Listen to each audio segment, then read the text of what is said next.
हे कोट्यवधी रुपये आपण पकडून दिले काल, पण हे शासन, हे सरकार, हे पोलीस मिंध्यांचं आहे. उद्धवजी ठाकरे या व्यासपीठावरील शिवसेनेचे सर्व प्रमुख पदाधिकारी, आमदार आणि कन्नमवार नगरच्या या मध्यवर्ती कार्यालयाच्या बाहेर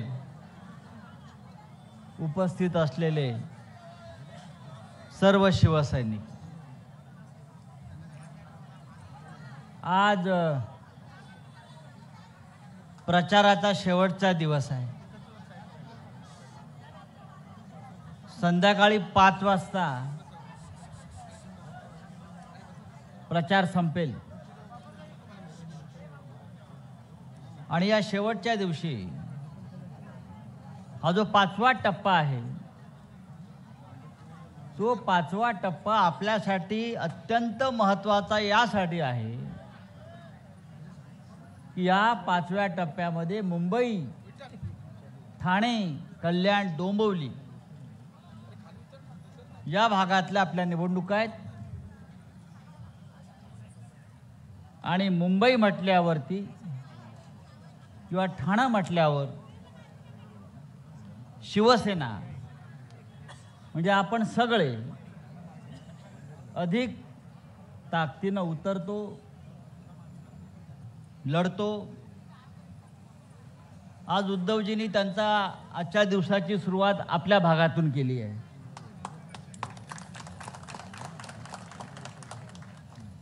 मी उद्धवजींना सांगू इच्छितो, उद्धवजी, की आपण जेव्हा लोकसभा निवडणुका महाविकास आघाडीत लढायचं ठरवलं, तेव्हा ईशान्य मुंबई हा लोकसभा मतदारसंघ आपण यावेळेला लढायचाच.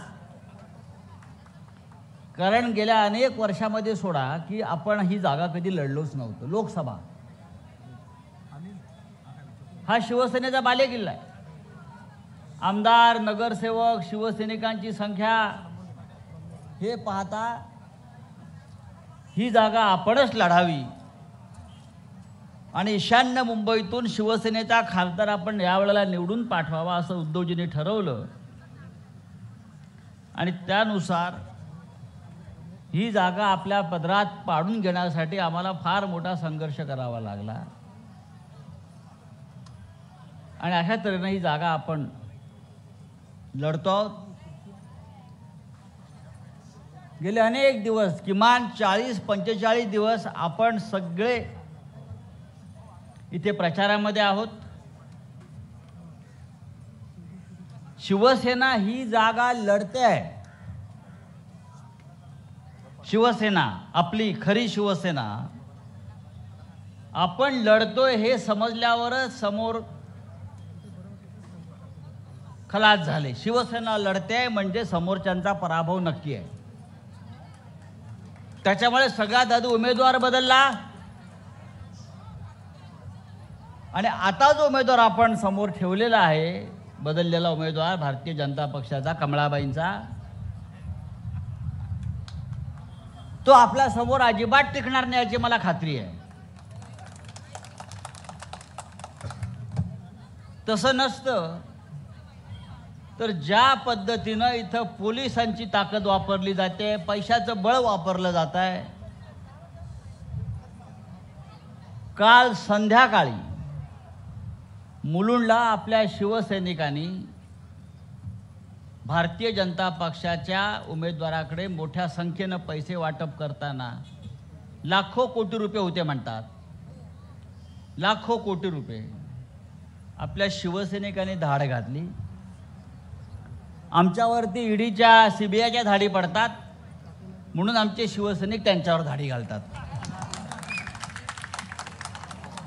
हे कोट्यवधी रुपये आपण पकडून दिले काल, पण हे शासन, हे सरकार, हे पोलीस मिंध्यांचं आहे.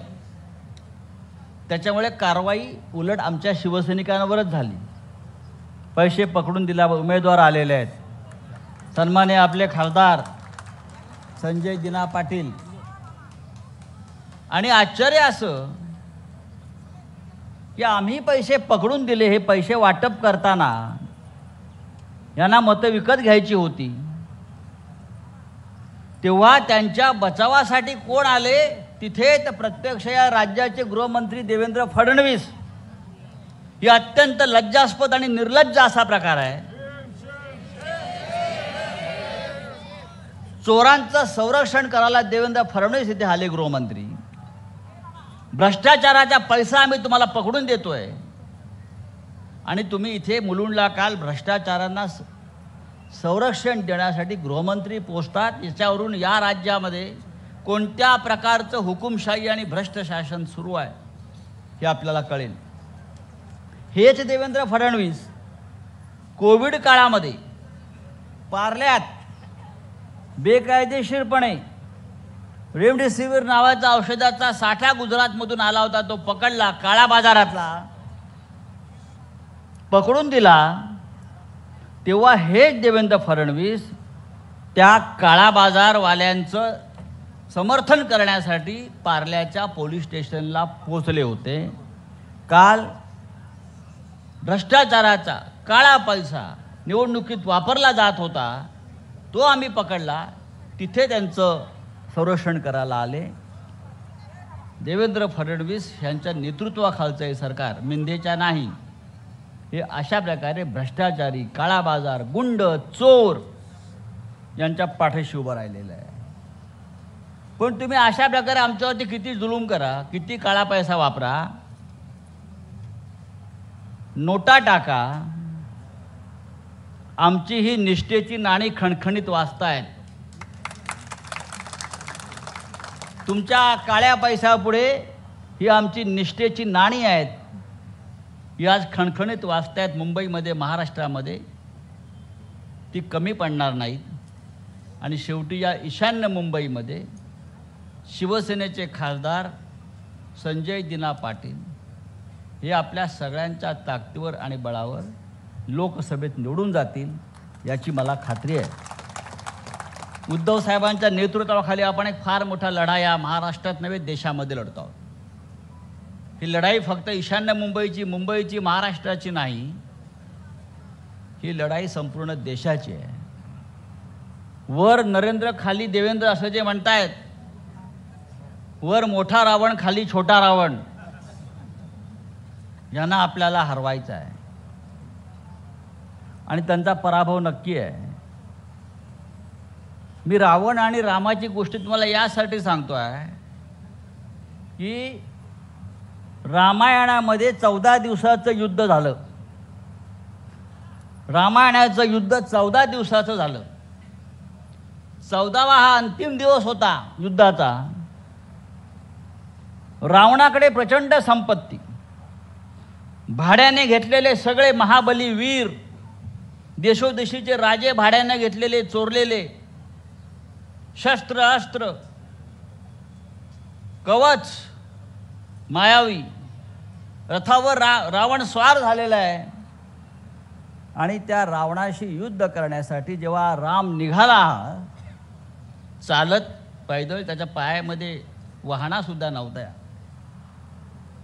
तेव्हा बिभीषणाला प्रश्न पडला. तो गेला रामाकडे धावत आणि त्याने रामाला विचारलं की इतका मोठा रावण, इतकं मोठं युद्ध, त्याचं इतकं मोठं सैन्य, आणि तुम्ही अनवाणी चाललेला आहात पैदल, एक धनुष्य घेऊन, हातामध्ये साधं शस्त्र घेऊन, आपला कसा निभाव लागेल? इतका संपत्ती, इतकं वैभव त्या रावणाकडे आहे, इतका जुलूम करतोय तो या इथे. तेव्हा प्रभू श्रीरामानं त्या बिभीषणाला इतकंच सांगितलं, बाळा, युद्ध फक्त संपत्तीवर जिंकता येत नाही. युद्ध फक्त भौतिक गोष्टीवर जिंकता येत नाही.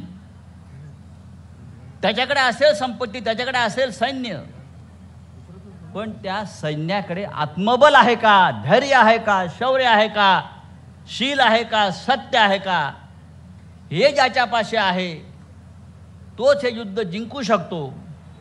आणि त्या 14व्या दिवशी प्रभू श्रीरामानं रावणाचा वध केला आणि ते युद्ध जिंकला. तो सत्याचा आणि धर्माचा विजय होता. अशा प्रकारचं युद्ध आपण सगळे प्रभू श्रीरामाचे भक्त त्याच्या आदर्शाने लढतोय. त्याच्यामुळे समोर काय आहे, पैसे आहे, संपत्ती आहे, पोलीस आहे, सगळं काही असेल, आमच्याकडे शौर्य, धैर्य, आत्मबल आणि निष्ठा आहे आणि तीच आमच्या रथाची आणि विजयाची चाक आहेत. लक्षात घ्या. ईशान्य मुंबईसह संपूर्ण मुंबई, ठाण्यामध्ये आपण ह्याच आत्मबलावरती ह्या निवडणुका लढतोय आणि जिंकतोय. मी उद्धवजींना आपल्या वतीनं शब्द देतोय, उद्धवजी आपण ही जागा हट्टाने मागून घेतली आणि लढतोय आणि जिद्दीने ही जागा लढून संजय दिना पाटील यांना आपण दिल्लीला पाठवतोय. जय हिंद, जय महाराष्ट्र. देश विदेशातील प्रत्येक घडामोडींचे लाईव्ह अपडेट मिळवण्यासाठी आता साम टीव्हीच्या सर्व सोशल मीडिया प्लॅटफॉर्मला लाईक, फॉलो आणि सबस्क्राईब करा.